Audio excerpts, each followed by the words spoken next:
welcome to my video of the Toaplan Shooters Collector's Edition by Retrobit Gaming, who were kind enough to send me this copy for review. The Collector's Edition box set comes with an additional slipcase featuring game artwork on one face and the game logos on the spine. I especially like this silver Toaplan logo going across all the 4 boxes when they're lined up. I'm not going to be showing any gameplay footage, as I'm assuming that anyone watching's already played the games or at least has seen them before. Instead, I'm going to focus on the presentation of the box set and the 4 games. The Collector's Edition consists of 4 Mega Drive games, or Genesis if you're in North America, Hellfire, Fireshark, Truxton and Zero Wing. These were available to pre-order back in September, either individually or as the box set that you see here.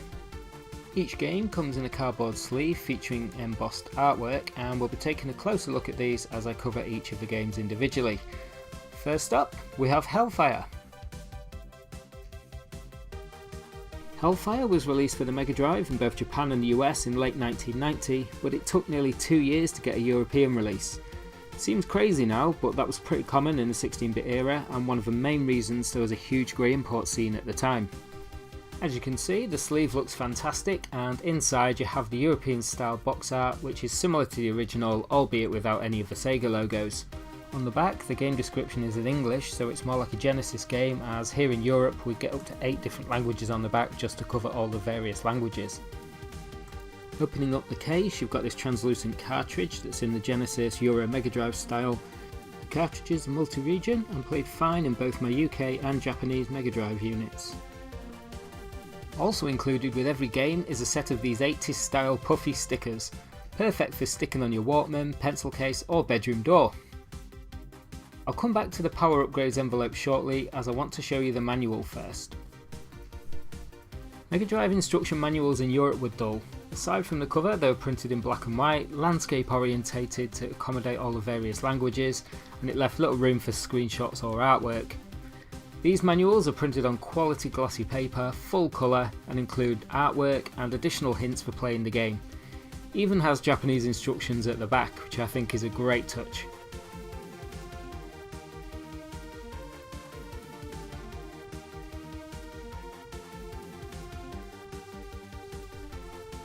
The Power Upgrades envelope contains the extras for each game and are actually colour matched to the cartridge. More fantastic attention to detail. Inside the envelope you get a numbered certificate of authenticity showing you how many units of that game were produced, a glossy art card, and on top of that you have interview notes with the game's developer Masahiro Yuge. The notes are basically a set of questions and answers relating to the game's development and some of the design choices that were made. I love this, I think it really adds value to the product. So that's Hellfire covered, and we can now move on to the next game, which is Fireshark, known in Japan as Same. Fireshark was released in late 1990 in both Japan and the US, and just over a year later for Europe. Lucky us! The box art used here is from the Genesis version, which makes sense since Retrobit are an American company. The Euro release used the same box art as the Japanese one, which you can see here. In my opinion, the US box art is a lot more eye-catching, but if you prefer you can always reverse the cover. As with Hellfire, there's a brief description of the game on the back of the box, along with some screenshots. Opening the case and we have a translucent cartridge. This time it's in a kind of amber colour that complements the game's logo. Another nice set of puffy stickers, this time featuring the aircraft from the game, so you can now create a dogfight on your fridge. And the Power Upgrades envelope, which again we will come back to after we take a look at the manual. Anyone who owns a Japanese copy of this game will know that the manual contains some fantastic illustrations. Sadly, these are not present in this edition, I would guess due to licensing, but also in part to keep the manuals fairly uniform in their appearance. But there's still some great images inside, and you do get the extra hints and tips in this one, as well as the fact that you can actually read the instructions. And speaking of instructions, I like the fact there are Japanese instructions at the back of these manuals. I'm not sure if the game was getting a separate release in Japan, or if it's just because Toaplan are a Japanese company, but it just works really well. And again the power upgrades, once I can get them out of the envelope. So here's the certificate of authenticity for Fireshark. Underneath that is the developer notes with Masahiro Yuge and the Fire Shark glossy postcard, which I love that Japanese artwork on the front, not seen that before. Yeah, just behind the game, questions and answers. So we can move on to Truxton. Truxton, or Tatsujin as it's known in Japan, has one of my favourite Mega Drive covers, and most people, including myself, will consider this game the jewel in the crown of this collection.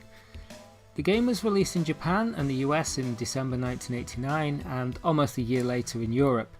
The iconic box art being used in all three territories, because if it ain't broke, don't fix it. So obviously you've got the same box art as the Japanese version here, and on the back is the English description with the 3 screenshots of the game. Opening it up, you've got this plasma pink cartridge, which is quite nice, it's in keeping with the colour scheme of the game, and again really high quality finish on both the cartridge shell and on the label. Again, a nice set of fluffy stickers to stick around the house, the bathroom door, your partner's laptop, your dad's car. The possibilities are endless. I think out of the 4 games, this would have been the one that sold the most individual units, as the Retrobit versions were on sale for $45 or €40, and this game often sells for over double that, so it's great that Retrobit released this collection and actually allow people to own a licensed copy without having to break the bank. So again, just looking at the manual, see it's nice glossy cover, full colour, tips and tricks inside, and some awesome artwork as you can see here. Love that one. And then yeah, the Japanese is at the back, and that's the manual. I'm sure you're getting pretty familiar with the format now, but I'm still not getting any better at getting these out the envelope though. Pretty chuffed with my certificate of authenticity for this one, as I managed to get 310 out of 3,500. Postcard looks stunning, might have to look for a place on my wall for that one. And the developer notes obviously with Masahiro Yuge. And we're nearly at the end. Last but definitely not least, we have the game that gave us the infamous all your base internet meme, Zero Wing. Released in Japan in May 1991 and in Europe just over a year later, this game never had a North American release date until now. I could have sworn I owned the Japanese copy of this game, but it turns out I don't. This is by far my favourite of the 4 slipcases. It's bursting with colour, and I can't understand why this wasn't chosen as the original cover back in the day. The box art you see here is the same as that which was used for both the Japanese and the Euro releases of the game, and I think this is the one game where I'll be switching to the alternate cover. Inside the case is a translucent cartridge in purple, works perfectly with this label. Such a nice touch using the different coloured cartridges for each game and then going to the extra effort of matching them up with the palettes of the games. Retrobit could easily have used regular black cartridges, and I'm sure people would have been satisfied with that, but touches like this really show the care and attention that's gone into making these collector's editions live up to their name.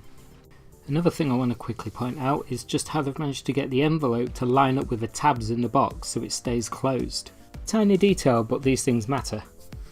Like Truxton, original versions of Zero Wing are expensive, with Japanese versions selling around the $140 or €115 mark, and this Retrobit release was a great way to own a copy at an affordable price. I'm not going to dwell on the manual, as you're probably getting bored of seeing them, but predictably this one has the all your base I belong to us scene in it, and let's be honest, I'd be disappointed if we didn't have that.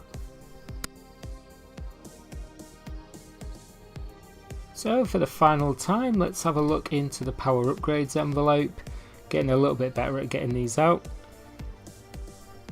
Predictably, it's got the all your base I belong to us postcard, the certificate of authenticity,